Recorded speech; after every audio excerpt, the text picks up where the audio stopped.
We are going to begin tonight with the presentation of the 2 Lifetime Achievement Honors given by the National Book Foundation. First is the 2024 Literarian Award for Outstanding Service to the American Literary Community, presented in recognition of the honoree's dedication to expanding the audience for books and reading, which is, as Martha Stewart would say, a very good thing. Past recipients include Dr. Maya Angelou, Carolyn Reedy, Doran Weber, and most recently, Paul Yamazaki of City Lights Booksellers and Publishers. Tonight's recipient is a lifelong advocate for Black and African diasporic stories through his work as a bookseller, librarian, instructor, editor, and publisher. Here to present the literarian this evening is 2020 Lifetime Achievement Award honoree Walter Mosley. Walter Mosley is an award-winning author of over 60 acclaimed books of fiction, including the upcoming Been Wrong So Long It Feels Like Right, as well as works of nonfiction and plays. His work has been translated into 25 languages. It gives me great pleasure to welcome to the stage Walter Mosley.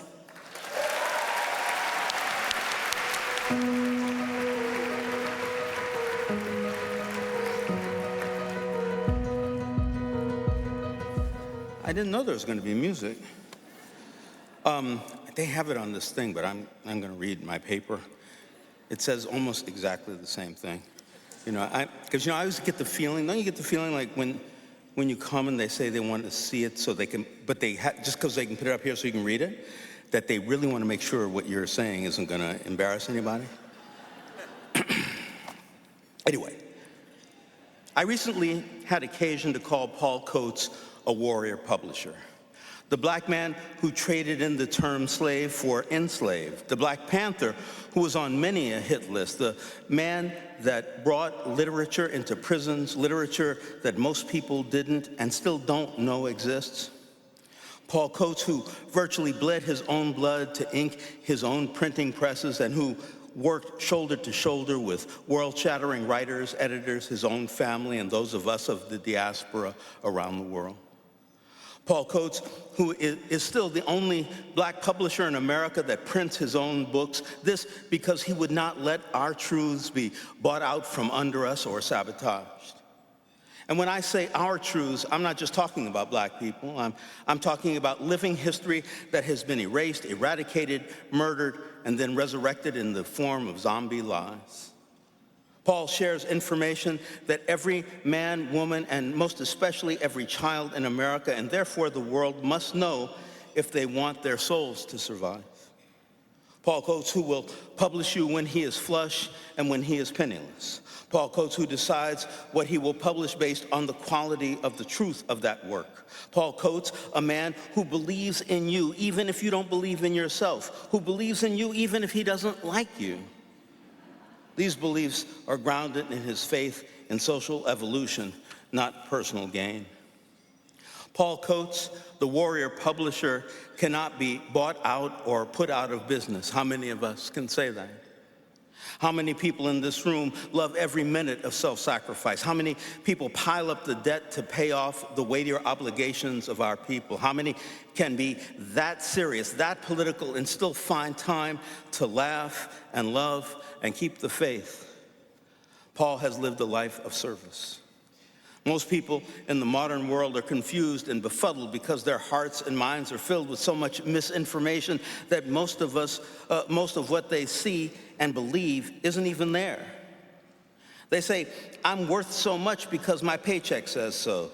That one over there must love or hate me because I feel the same for them. That the system I serve must be valid because if that was not true, my life would be worthless. Paul Coates has taught me that none of that is true, or maybe that most of it is not. He has done so by working side by side with me, extolling the greatness of others doing similar work, who served on the National, we served on the National Book Awards together. We've published together, introduced each other at various times. I love Paul Coates. I admire him.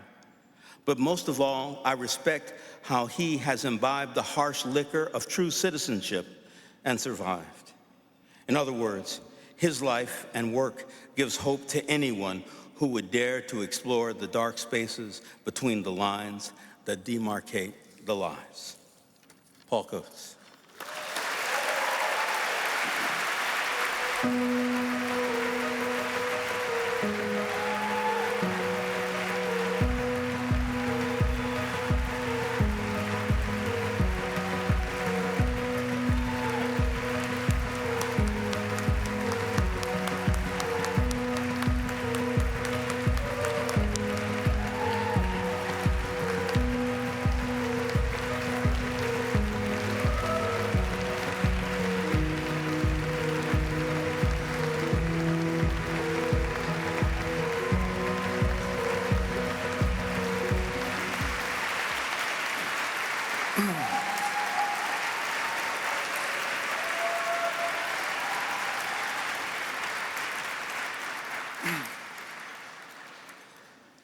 I really don't know who Walter was talking about. Man, when Walter has done introductions before, I'm usually looking for somebody to come in with a cape, you know? Because he's talking about Superman, and I sat there shrinking in my chair, okay? But I thank you, and I thank everyone tonight for this honor. I'm gonna try this teleprompter. I'm gonna try to be braver than Walter, and I'm gonna try to do this thing. So let me begin with a bunch of thank yous, and by acknowledging someone who is here tonight only in spirit. Glenn Thompson of Writers and Readers Press. Glenn was half insane and a fanatic about Black book publishing. Dan Simon, Kasahun Chacol, and I flew to London in 2001 to be with Glenn as he became an ancestor. His spirit and his commitment to always move Black book publishing higher is ever present, and it's alive in this room tonight. I also want to thank my wonderful wife who's at the table with me, Rosalind Coates, for always supporting me in my doubting times and just being there as love for me. She represents love. I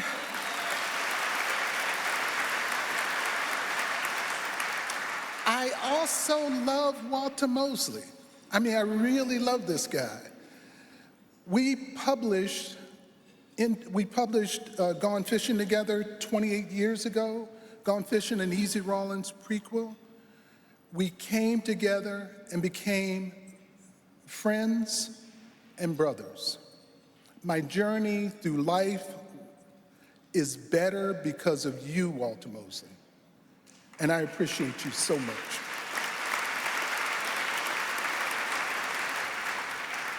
And let me thank the National Book Foundation and its board for this year's celebration and for the work you do every day to make this world livable for the entire literary community.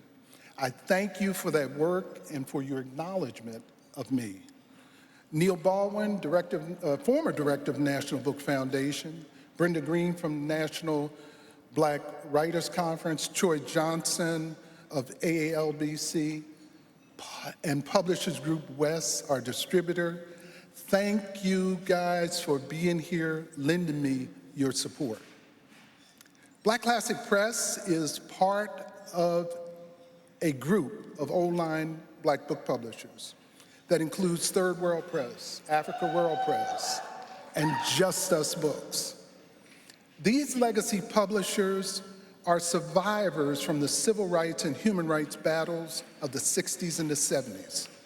Along with newer presses like Universal Right Press, we work every day to maintain and expand Black self-narrating voices.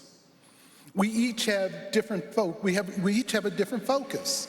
My focus is resistive Black voices that assert and confirm the right of Black people to advocate and express themselves in a world quick to deny our humanity. For Black people, our enslavement was what we call the Ma'afa, a great catastrophic event. To survive that great disaster, my ancestors had to have stories of something better, stories of the past and stories of the future, which during the Ma'afa could only be expressed aspirationally. Despite penalties of torture and death, those aspirations later found their way into print as stories about ourselves and our view of the world from our perspective. My ancestors understood the power in Frederick Douglass asking what to the slave is the 4th of July, and Sojourner Douglas asking emphatically, ain't I a woman?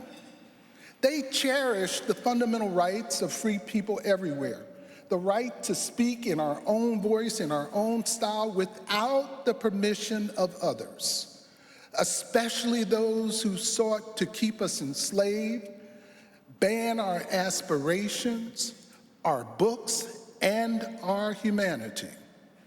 Using self-narrating voices in 1827, John Russwurm and Samuel Cornish founded Freedom's Journal. With the declaration, we wish to plead our own cause. For too long, others have spoken for us. David Walker used that voice in 1829 and Marcus Garvey in 1919. Carter G. Woodson captured and used it in 1921 when he formed the Associated Publishers to publish books written from the perspective of our self-narrating voices. Malcolm X, Martin Luther King, and Fannie Lou Hamer were those voices when they truth-told Black aspirations, sharing them with America and the world. It took me a while to figure out, because I am a late-coming follower, that I also am in that tradition. My mission is recovery and making Black self-narrating voices known to the world. I am not an interpreter. I prefer to let those voices speak to new generations for themselves.